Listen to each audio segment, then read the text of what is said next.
Lecture 4 के पहले भाग में आपका बहुत स्वागत है। आज हम एक बहुत ही इम्पोर्टेंट और बहुत ही अहम टॉपिक चालू करने वाले हैं, जिसका नाम है आइगन डिकम्पोजिशन, या इसे कई लोग आइगन वैल्यू डिकम्पोजिशन भी कहते हैं।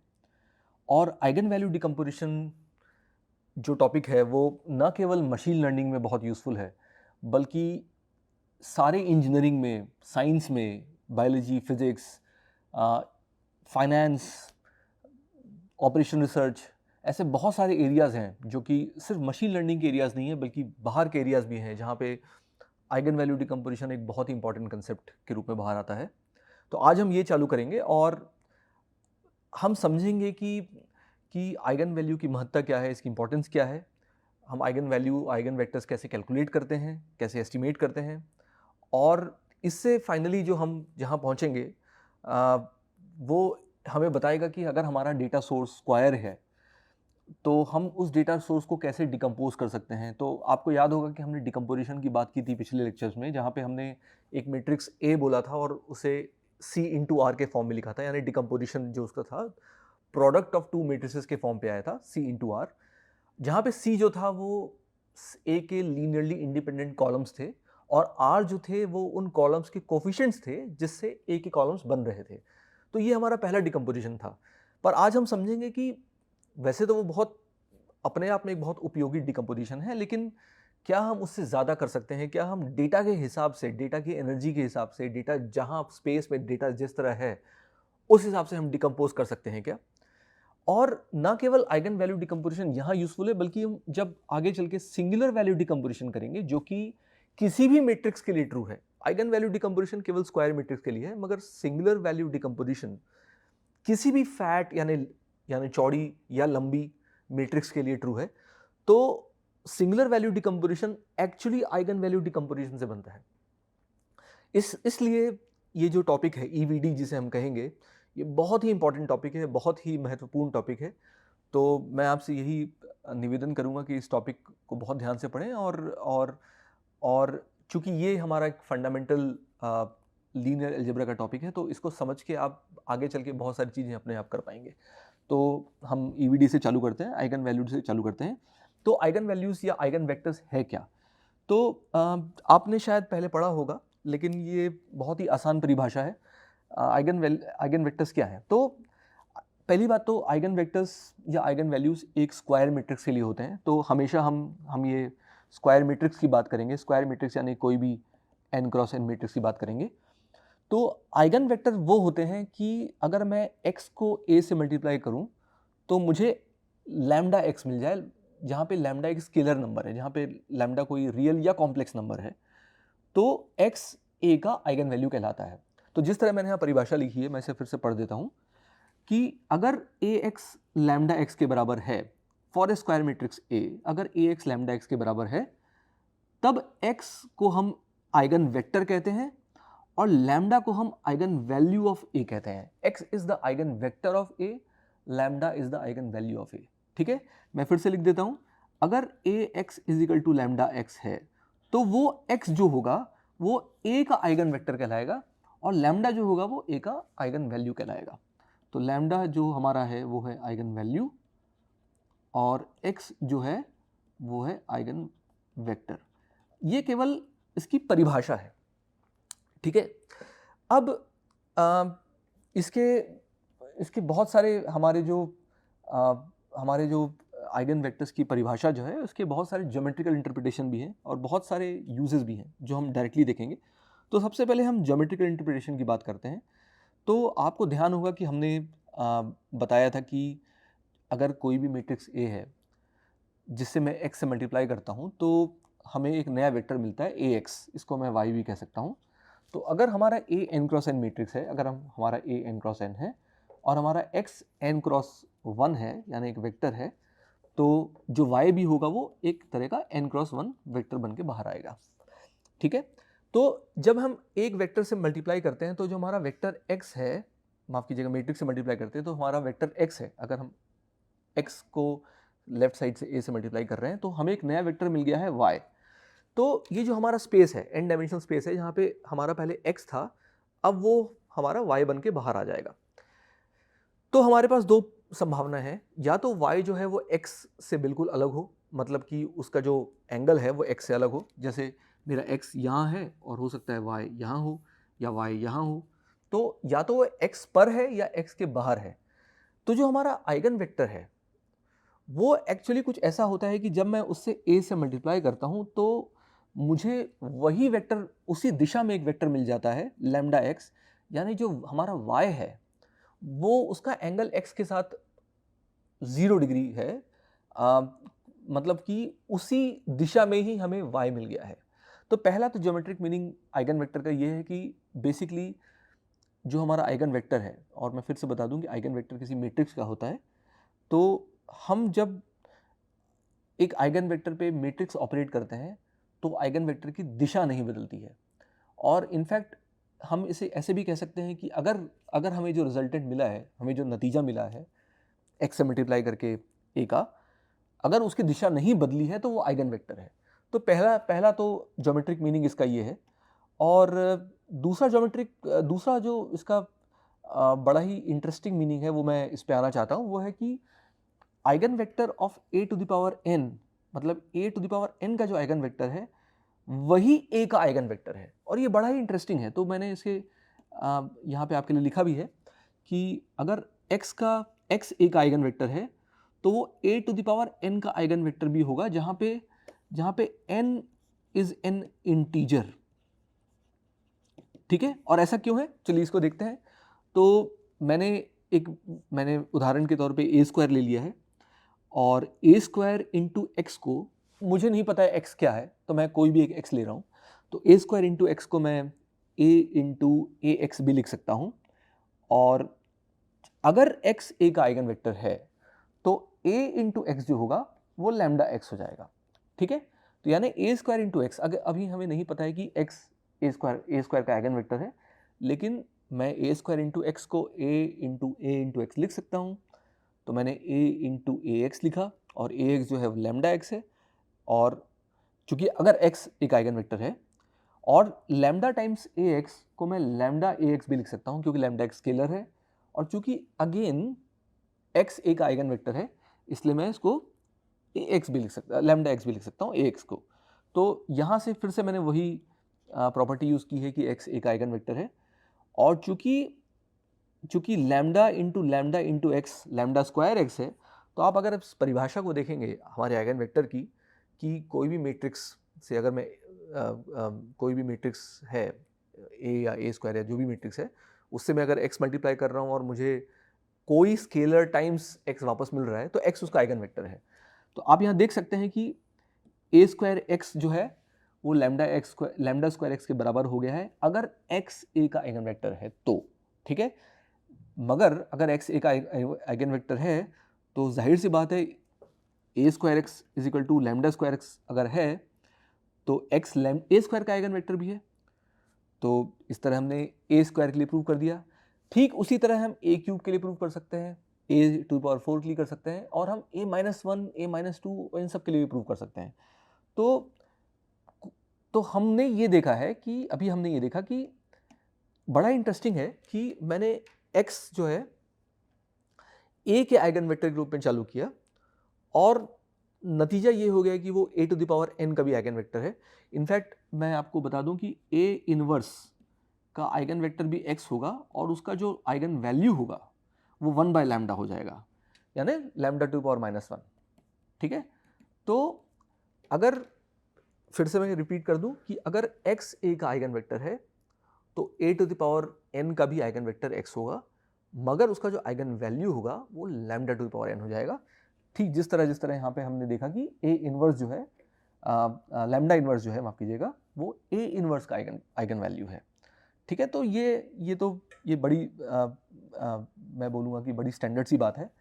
तो हम फिर से एक बार इसके इंटरप्रिटेशन पे आते हैं। तो हमने लास्ट टाइम पिछले कुछ क्लासेस में हमने देखा था कि हमने a को c इंटू आर की तरह लिखा था, और आइगन वैल्यू डिकम्पोजिशन भी कुछ इसी तरह है। तो मैं उस आइगन वैल्यू डिकम्पोजिशन में आने के पहले मैं फिर से थोड़ा सा रिवाइज कर लूँ कि हमने क्या किया था, ताकि वो क्लियर हो जाए। तो आपको याद होगा कि a हमारा एक m क्रॉस n मैट्रिक्स था, और हमने ये अज्यूम किया था कि ए में के लीनियरली इंडिपेंडेंट कॉलम्स हैं। एक बार के लिए हम मान लेते हैं कि जो हमारा n है वो m से बड़ा है, यानी कि हमारा जो रैंक ऑफ द मैट्रिक्स है वो हमेशा m से छोटा ही होगा या m के बराबर होगा। तो हम ये मान लेते हैं कि हमारा रैंक k है, a का रैंक k है, यानी कि a में k लीनियरली इंडिपेंडेंट कॉलम्स हैं। तो आपको याद होगा कि हमने a को हम हमारा जो a मैट्रिक्स था हम उसको कुछ इस तरह लिख सकते हैं, a k और a of n minus k, यानी कि पहले जो लीनियरली इंडिपेंडेंट कॉलम्स हैं मैं मान के चल रहा हूँ कि वो शुरू के k कॉलम्स लीनियरली इंडिपेंडेंट हैं और इसको मानने में कोई प्रॉब्लम नहीं है। अगर नहीं होगा तो हम इसे परम्यूट भी कर सकते हैं। तो मैंने माना कि k शुरू के k लीनियरली इंडिपेंडेंट कॉलम्स हैं, तो मैं जो a है उसको मैं a k और a n माइनस k के फॉर्म में लिख सकता हूँ, यानी पहले k लीनियरली इंडिपेंडेंट कॉलम्स और n minus k non linearly independent columns. और मैं इसको c इंटू आर के फॉर्म में लिख सकता हूँ, जहाँ पे जो c है वो हमारा a k है, c इज a k, ठीक है। तो c अगर a k हो जाएगा तो a k इंटू आर जो है हमारा वो कुछ इस फॉर्म में दिखेगा। तो मैं आपको यहाँ पे फिर से एक बार लिख के दिखा दूँ कि वो किस तरह दिखेगा। तो अगर a हमारा कुछ ऐसा है, a k a of n minus k, इसको मैंने a को ही पार्टीशन किया है। तो अगर c is this guy a k, अगर c हमारा ऐसा है तो जो हमारा r है, जो कि r का काम है c के कॉलम्स को लीनियरली कंबाइन करके a के कॉलम्स बनाना, तो जो r जो है हमारा कुछ इस तरह दिखने वाला है। शुरू के k कॉलम्स जो हैं k cross k identity matrix बनेंगे और उसके बाद हम इसको r of n minus k कह सकते हैं, जो कि हमारे a के कॉलम्स का लीनियर कॉम्बिनेशन करके a of n minus k columns बना रहे हैं। तो आपको याद होगा कि हमने बात की थी कि जो मैट्रिक्स मल्टीप्लिकेशन है वो अगर कोई भी दो मैट्रिक्स मल्टीप्लाई हो रहे हैं a इंटू बी, तो a इंटू बी का मतलब है b का एक कॉलम उठा के उस एंट्रीज को a के साथ लीनियरली कंबाइन करना, है ना, उनको कोफिशिएंट्स की तरह लिखना। तो हमारा r ऐसा था। तो यहाँ पे आपने देखा था कि जो डिकम्पोजिशन है इसमें हमने बात की थी कि भाई हम उस डिकम्पोजिशन को एक कॉलम्स के फॉर्म में कर रहे हैं। मतलब मैंने अगर मान लीजिए मेरे पास एक 100 क्रॉस 1000 मैट्रिक्स है, यानी कि 10,000 मैट्रिक्स है, जहाँ पे हमारा n 10,000 है और m 100 है। तो मैं उस डिकम्पोजिशन को कुछ, और मान लीजिए रैंक 100 ही है, तो मैं c इंटू आर के फॉर्म में लिख सकता हूँ, जहाँ c जो है वो 100 इंटू 100 मैट्रिक्स है और जो r जो है हमारा 100 इंटू 10,000 मैट्रिक्स हो जाएगा। तो इस तरह हम पूरे डेटा को इस C के लीनियर कॉम्बिनेशंस की तरह लिख सकते हैं, जिसमें केवल 100 एंट्रीज हैं, 10,000 एंट्रीज नहीं है, राइट। आइगन वैल्यू डिकम्पोजिशन भी कुछ इसी तरह है कि हमारा जो डेटा है हम उसको A के लीनियर कॉम्बिनेशन, मतलब उसके कॉलम्स के लीनियर कॉम्बिनेशन में नहीं लिख रहे हैं, बल्कि हम ऐसे वेक्टर्स के लीनियर कॉम्बिनेशन के रूप में लिखने वाले हैं जो कि उस डेटा की एनर्जी को, उस डेटा की ऊर्जा को ढंग से कैप्चर करे। और इसी का उदाहरण मैं यहाँ पे आपके सामने देना चाह रहा हूँ कि मान लीजिए कि ये हमारा डेटा है, आपको यहाँ पे दिख रहा होगा, ये जो हमारा डेटा, मान लीजिए दिस इज़ अवर डेटा। तो मैंने इस डेटा को, ये 2 डायमेंशन डेटा है, मतलब हर जो पॉइंट है 2 डायमेंशंस में है। तो मैंने इस डेटा को यहाँ प्लॉट किया हुआ है, ये इस डेटा का प्लॉट है जो आपको ये जो दिख रहा है। तो आप देखेंगे कि ये जो सारा प्लॉट है इसमें करीब करीब हर में y 0 है और केवल हमारे पास x की वैल्यूज़ हैं, यानी जो हमारा पूरा डेटा है करीब करीब x एक्सिस के रेंज में, x एक्सिस के आसपास ही पूरा डेटा है, और इसका y कोऑर्डिनेट जो है करीब करीब पूरा 0 है। तो इसका मतलब ये है कि इसकी जो एनर्जी है वो पूरे इस भाग में विभाजित है ना। तो यही बात हम सिंगुलर आइगन वैल्यू डिकम्पोजिशन में करना चाहते हैं। मैं आपको एक उदाहरण और देता हूँ कि मान लीजिए हमारा डेटा कुछ इस तरह है, यानी कि एक डेटा करीब करीब एक लाइन के आसपास ही पूरा डेटा आ चुका है। तो अगर मैं आपको बोलूँ कि भाई मुझे इस डेटा को रिप्रेजेंट करने के लिए सबसे जो अच्छी एक्सिस है वो बताइए, तो आप बोलेंगे भाई एक एक्सिस तो मेरी ये है और दूसरी मेरी एक्सिस पैरेलल परपेंडिकुलर एक्सिस ये हो सकती है। तो एक्स और वाई एक्सिस इस डेटा को डिफाइन करने के लिए उतनी अच्छी नहीं है जितनी कि मैं इसको कुछ एक्स प्राइम और वाई प्राइम बोल देता हूँ, वो एक्सेस ज़्यादा अच्छी है, राइट।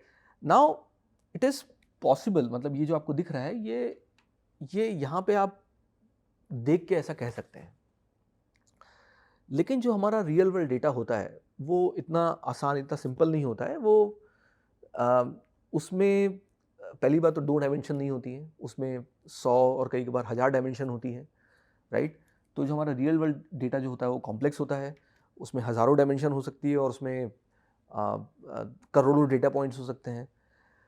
तो उस डेटा को हम देख के नहीं बता सकते हैं कि उसको हम रिप्रेजेंट कैसे करें। उस डेटा की जो बेस्ट पॉसिबल एक्सिस है, यानी कि वो एक्सिस जहाँ पे डेटा की एनर्जी, वो दिशाएं, वो डायरेक्शंस जहाँ पे डेटा की एनर्जी ज़्यादा है, हम वो देख के नहीं बता सकते हैं। तो ऐसे डेटा को रिप्रेजेंट करने के लिए आइगन वैल्यू डिकम्पोजिशन बड़ा ही यूज़फुल है।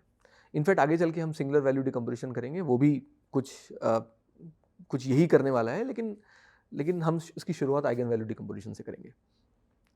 तो जो अभी तक का जो टेक होम मैसेज है वो ये है कि हमारे पास एक स्क्वायर मैट्रिक्स है और स्क्वायर मैट्रिक्स की एक आइगन वैल्यू होती है, और जो हमारा डेटा है वो ज़रूरी नहीं है कि जो उसकी स्टैंडर्ड एक्सिस होती है, जिसको हम कैनोनिकल एक्सिस कहते हैं, 1 0 0 0 1 0, ये जो एक्सिस होती हैं उसी एक्सिस से ही डेटा डिफाइन हो।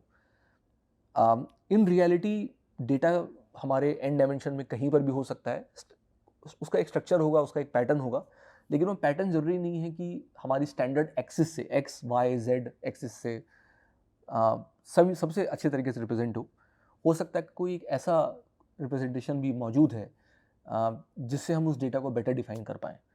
तो आइगन वैल्यू डिकम्पोजिशन जो है वो उसी रिप्रेजेंटेशन की तरफ एक कदम है, और यही इसकी महत्ता है। ये न केवल डेटा रिप्रेजेंटेशन के लिए यूज़फुल है, बल्कि हम जब आगे चल के देखेंगे कि जब हम पीसीए करेंगे, प्रिंसिपल कंपोनेंट एनालिसिस करेंगे, तो आइगन वैल्यू डिकम्पोजिशन पीसीए का भी फंडामेंटल है। हम जब डेटा को, बड़े डेटा को, यानी हर डेटा पॉइंट अगर आपका 1000 डायमेंशन का है, लेकिन मान लीजिए इसमें केवल 30-40 डायमेंशन ही इंपॉर्टेंट है और बाकी इंपॉर्टेंट नहीं है, तो आप 1000 डायमेंशन क्यों यूज़ करेंगे? आप केवल छोटा डायमेंशन यूज़ करेंगे। तो हम ये कैसे पता लगाएंगे कि वो छोटे डायमेंशंस कौन से हैं? ये वाला जो प्रॉब्लम है, जिसे हम डायमेंशनैलिटी रिडक्शन भी कहते हैं, ये भी आइगन वैल्यू डिकम्पोजिशन से ही शुरुआत इसकी होती है। तो इसलिए आइगन वैल्यू डिकम्पोजिशन बहुत इंपॉर्टेंट टॉपिक है। तो ये कारण है कि हम इसकी चर्चा में बहुत गहराई तक जा रहे हैं, बहुत गहराई से इसकी बात कर रहे हैं। और मैं फिर से बता दूं कि इसका इम्पोर्टेंस जो है वो केवल मशीन लर्निंग में नहीं है, बल्कि साइंस के और इंजीनियरिंग के बहुत सारे एरियाज़ में है। इसलिए वे लोग जो कि साइंस या इंजीनियरिंग में नहीं है, उनके लिए भी ये टॉपिक बड़ा ही यूज़फुल है। तो आप इसे काफ़ी ध्यान से सुनें और इसकी प्रैक्टिस भी अच्छे से करें। तो ये तो हो गया हमारा आइगन वैल्यू डिकम्पोजिशन की परिभाषा और इसकी महत्ता। अब पहला प्रश्न ये उठता है कि हम आइगन वैल्यूज़ और आइगन वेक्टर्स निकालते कैसे हैं? तो मैं आइगन वैल्यूज़ निकालने की बात यहाँ करने वाला हूँ, लेकिन हम जब आगे चल के प्रोग्रामिंग करेंगे इसकी, तो हम आइगन वेक्टर्स निकालने के लिए कुछ अलग नहीं करेंगे। मैं आपको सीधा कोड लिखना सिखाऊंगा ताकि आप सीधा कोड लिख के ही आइगन वेक्टर्स निकाल पाएँ, और वो केवल 3 या 4 लाइन का कोड होने वाला है numpy यूज़ करके। लेकिन आइगन वैल्यूज़ निकालने के लिए एक बहुत ही आसान तरीका है, और उस आसान तरीका की शुरुआत होती है कैरेक्टरिस्टिक पॉलिनोमियल निकालने से। तो मैट्रिक्स ए का, अब हम ये बात कर रहे हैं कि आइगन वैल्यूज़ कैसे निकालें। तो मैट्रिक्स ए का जो कैरेक्टरिस्टिक पॉलिनोमियल है, इसकी परिभाषा है ये फाई डेल्टा, फाई लैम्डा जो है हमारा कैरेक्टरिस्टिक पॉलिनोमियल है। ये जो कैरेक्टरिस्टिक पॉलिनोमियल है, ये बेसिकली लैम्डा आई माइनस ए इस मैट्रिक्स का डिटर्मिनेंट है, और मुझे पूरा यकीन है कि आपको डिटर्मिनेंट निकालना आता है। तो यहाँ पे आप ये देख सकते हैं कि ये जो डिटर्मिनेंट है ये एक तरह का पॉलिनोमियल है, ठीक है। और ये जो पॉलिनोमियल है ये पॉलिनोमियल लैम्डा में है, ये इसका इंडिपेंडेंट वेरिएबल है। तो इस डिटर्मिनेंट को मैं जब ज़ीरो से रख के सामने सब्सटीट्यूट कर दूंगा, यानी अगर मैं लैम्डा आई माइनस ए के डिटर्मिनेंट की बात करूं और मैं इसको ज़ीरो के सामने रख दूं, तो मुझे एक पॉलिनोमियल मिल जाएगा जो कि फाई लैम्डा का है। और इसके जो रूट्स हैं वही मुझे उस आ, उस मैट्रिक्स ए के आइगन वैल्यूज़ देते हैं। तो ये बहुत ही स्टैंडर्ड तरीका है, ये आपको कई किताबों में मिल जाएगा। तो मैं इसमें और डीप में नहीं जाना चाह रहा हूँ, मैं बस डिफ़ाइन करना चाह रहा हूँ कि हम डिटर्मिनेंट निकालते कैसे हैं। हम माफ़ कीजिएगा, हम लैम्डास कैसे निकालते हैं। लैम्डास निकालने का बहुत ही आसान तरीका है। हम लैम्डा आई माइनस ए का डिटर्मिनेंट निकालेंगे और इस डिटर्मिनेंट को हम 0 से सब्सटीट्यूट कर देंगे और हम इस जो पॉलिनोमियल बन रहा है उसका रूट निकालेंगे। तो हमें जो रूट्स हैं वो उस मैट्रिक्स ए के 5 lambda of lambda I minus A का जो डिटर्मिनेंट है, इसके जो रूट्स हैं वो उस मैट्रिक्स ए के आइगन वैल्यूज़ का काम करते हैं। ठीक है, तो ये जो हो गया हमारा डिटर्मिनेंट, माफ़ कीजिएगा, आइगन वैल्यूज़ निकालने का तरीका। तो मैं आपको बस एक छोटे से उदाहरण के उसमें आपको बता देता हूँ कि जो हाँ, तो ये जो हमारा मैट्रिक्स ए है, ये जो हमारा मैट्रिक्स ए है, मैं इसका आपको आइगन वैल्यूज़ निकाल के दिखाता हूँ। तो ए माइनस लैम्डा है या लैम्डा ए माइनस ए, एक ही बात है। ये हमारा इसका जो है वो मैट्रिक्स है लैम्डा ए माइनस लैम्डा आई, और ये मैट्रिक्स ये बन के बाहर आता है 1 माइनस लैम्डा, यानी ये मैट्रिक्स है 1 माइनस लैम्डा 2 0 और माइनस लैम्डा।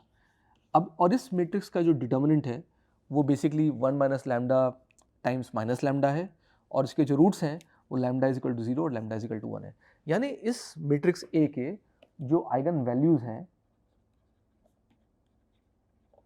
वो 0 और 1 है। यही तरीका है हमारी डिटर्मिनेंट निकालने का और हमारे आइगन वैल्यूज़ निकालने का। मैं आपको फिर से कह दूं कि चूंकि हमारे पास ऐसे मैट्रिसेस नहीं आएंगे जिसका हम डिटर्मिनेंट जो है हाथ से निकाल पाएँ, इसलिए यहाँ पे प्रोग्रामिंग बड़ी इंपॉर्टेंट हो जाती है। तो आपको हम आगे चल के इसमें जब हम कोड लिखेंगे तो हम किसी भी स्क्वायर मैट्रिक्स का आइगन वैल्यू निकालने की हम वहाँ पे बात करने वाले हैं। तो ये हमारा अभी पहला इंट्रोडक्शन था आइगन वैल्यूज़ पे। हम अगली क्लास में, अगले लेक्चर में हम आइगन वैल्यूज़ के और आइगन वेक्टर्स के और भी इम्पॉर्टेंट फैक्ट्स समझेंगे, और उसके बाद हम अपना फाइनल जो डेस्टिनेशन है आइगन वैल्यू डिकम्पोजिशन, उसकी बात करेंगे। तो तब तक के लिए बहुत बहुत धन्यवाद, और हम फिर से मिलते हैं आइगन वैल्यूज़ की बात करने के लिए। धन्यवाद।